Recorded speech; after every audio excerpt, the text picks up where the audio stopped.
Okey, kita telah pun tengok dia punya sifat fizik dia. Sekarang ni kita nak bincangkan dia punya sifat kimia pula. Apakah yang berlaku apabila apabila kita merentasi color lah kan, daripada natrium, magnesium, dia pergi ke aluminium dan seterusnya. Okey.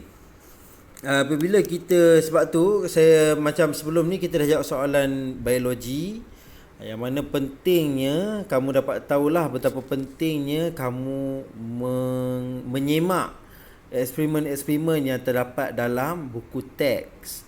Sebab apa? Sebab kemungkinan, bukan sahaja kemungkinan, bahkan orang kata besar kemungkinan semua soalan-soalan apa yang kamu pelajari eksperimen dalam buku teks ni akan keluar dalam XPM. Sebab tu kamu jangan hanya kata ambil sambil lewa sahajalah bila mana kamu diajar mengenai eksperimen. Okey, eksperimen yang dijalankan ni adalah dia untuk apa? Untuk mengkaji perubahan sifat kimia unsur oksida unsur apabila merentasi color ketiga. Jadi saya minta sangatlah kamu sila semak semua eksperimen-eksperimen yang ada ni, dan kita nak tengoklah macam mana result dia. Kalau boleh, kalau kamu ada buku rujukan ke, kamu tengok, sebab dalam eksperimen dalam buku teks ni dia tak cerita habis, dia tak ada result semua ni lah. Tapi dia beritahu kamu lah macam mana sesuatu eksperimen tu dijalankan. Saya minta sangat kamu sila tengok apakah yang terjadi bila mana eksperimen ini dijalankan lah. Sebab apa, soalan-soalan dalam SPM ni dia akan tanya kamu apa yang terjadi bila mana ini dicampurkan dengan oksida, apa jadi kan. Okey, sebenarnya apabila merentasi color ketiga, sifat oksida berubah daripada oksida base kepada oksida amfoterik dan kemudian oksida asid. Okey, oksida base ni apa dia? Oksida base ni adalah oksida alkali. Base ni kata lain bagi alkali. Amfoterik ni maksudnya dia boleh bersifat dua-dua, sama ada dia boleh bersifat alkali ataupun dia boleh bersifat asid. Dan oksida asid ni asid lah, dia bersifat asid. Okey, yang dikatakan dengan oksida ni apa dia? Okey, bila mana natrium ni kita campurkan dia dengan oksigen, mana kita bakar dia. Kalau kamu tengok dalam eksperimen ni apa dia buat, okey, dia campurkan, tuangkan air suling, tuangkan air suling 10 cm padu air suling ke dalam tabung uji mengandungi separuh spatula natrium oksida. Lepas tu dia masukkan natrium oksida ni, dia masukkan air kan. Lepas tu dia tengok apa jadi. Okey, dia tengok apa jadi sifat natrium oksida tu. Adakah dia ni bersifat adakah dia bersifat base ataupun dia bersifat alkali. Okey, bila mana natrium oksida ni, maksudnya natrium ni natrium oksida ni dia dah bergabung dengan oksigen. Natrium ni dia bergabung dengan oksigen, dia membentuk natrium oksida. Okey, magnesium dia bergabung dengan oksigen, dia jadi magnesium oksida. Aluminium dia bercampur dengan oksigen, dia akan menjadi aluminium oksida. Okey, jadi kamu mungkin akan tertanya pada saya, macam mana sesuatu natrium ni dia boleh bergabung dengan oksida. Okey, sama ada dia ada beberapa cara. Sama ada sesuatu natrium tu kita bakar dia dalam bilik, dalam keadaan bilik kita bakar dia. Bila mana pembakaran tu berlaku, dia akan bergabung dengan oksigen dan membentuk natrium oksida. Jadi sekarang ni dia yang kita nak belajar ni, apakah sifat-sifat kimia natrium oksida ni? Apa sifat-sifat kimia dia? Okey, jadi bila mana natrium ni dia bergabung dengan oksigen, dia membentuk natrium oksida, dia adalah bersifat oksida base. Dia bersifat alkali.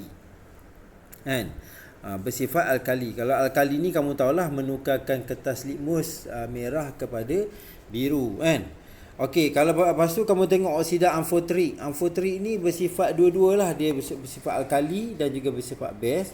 Manakala silikon pula, silikon, fosforus, sulfur klorin ni pula, bila mana dia adalah oksida, dia bergabung dengan oksigen, dia akan membentuk oksida asid. Dia tu bersifat asid, kan? Silikon oksida ni bersifat asid, fosforus pun asid, silikon pun asid, dan juga yang terakhir sini klorin ni asid. Jadi kamu tahu sinilah, kalau macam kamu tengok daripada awal sini, daripada hujung ni, kalau oksidanya, natrium oksida dengan magnesium oksida, dia adalah bersifat alkali. Bila mana seterusnya, kalau di sini di tengah-tengah ni dia bersifat alkali dan juga asid. Kalau daripada bermula silikon ni sampai ke hujung ni argon ni, dia klorin, dia adalah bersifat asid. Okey, kenapa argon ni tak? Okey, argon ni seperti mana saya telah ajar pada kamu, kumpulan ke-8 ni dia sudah pun stabil. Dia punya petala yang terakhir dia, petala valen dia adalah sudah cukup 8. Bila dia dah cukup 8, dia tidak akan bertindak balas dengan mana-mana unsur. Sebab apa? Dia dah stabil, kan? Dia dah cukup 8, dia takkan bertindak balas dengan mana-mana unsur pun. Kalau macam yang ni, dia memang tak stabil, kan? Petala valence dia adalah 1. Yang ni petala valence dia adalah 2, kan? Dan seterusnya lah.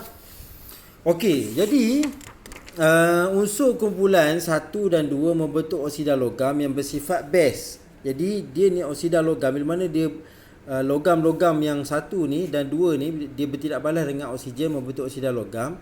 Sifat dia adalah sifat base, beralkali.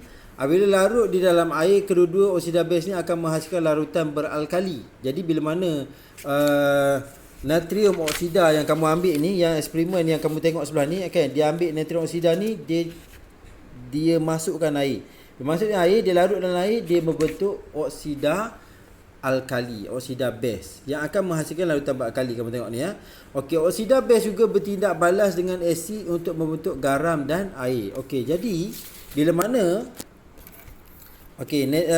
dia nak cerita sini macam ni, natrium oksida ni, kan, dia tadi dia tambahkan dengan air. Jadi larutan yang terhasil adalah larutan alkali. Kemudian alkali ni, yang ni dia tambah lagi dengan asid. Dia tengok apa jadi. Jadi alkali tambah asid ni, akhirnya dia dapat tengok apa? Garam dan juga air yang terbentuk. Okey. Macam ni yang dia maksudkan pada kamu. Maksudnya natrium oksida ni dia tambah air, jadi yang dia akan dapat adalah larutan yang bersifatnya alkali. Jadi dia tambah lagi larutan berasid, yang dia dapati bahawa yang terhasil adalah garam dan air. Okey, jadi garam di sini bukannya garam masakan, ya. Saya harap kamu kena faham sini. Garam di sini ialah dia dah bersifat neutral lah, kan? Bersifat neutral dan membentuk bahan yang lain lah pula. Okey, tak apa, nanti kita akan tengok mengenai garam ni, iaitu bab yang seterusnya. Aluminium membentuk oksida logam bersifat amfoterik. Maksudnya dia berkeupayaan untuk bertindak sebagai asid dan juga base. Jadi saya beritahu dah, aluminium oksida bertindak balas dengan kedua-dua asid dan alkali membentuk garam dan air. Jadi berlainan dengan natrium ni. Natrium ni dia memang jadi alkali lah, tapi kalau aluminium dia akan jadi sama ada beralkali dan juga berasid. Dia boleh sifat dua-dua. Bila mana kamu masukkan asid dalam tu, garam juga terbentuk. Kalau kamu masukkan alkali dalam larutan amfoterik, garam dengan air juga akan terbentuk. Okey, larutan unsur kumpulan 14, 15, 16, 17 membentuk oksida bukan logam yang bersifat asid. Apabila larut dalam air, unsur oksida unsur kumpulan-kumpulan ini akan membentuk larutan berasid.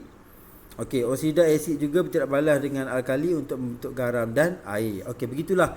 Sebaliknya, seperti mana saya cerita kepada kamu, yang ni dia akan bersifat alkali, tambahkan dengan asid dia jadi garam dan air.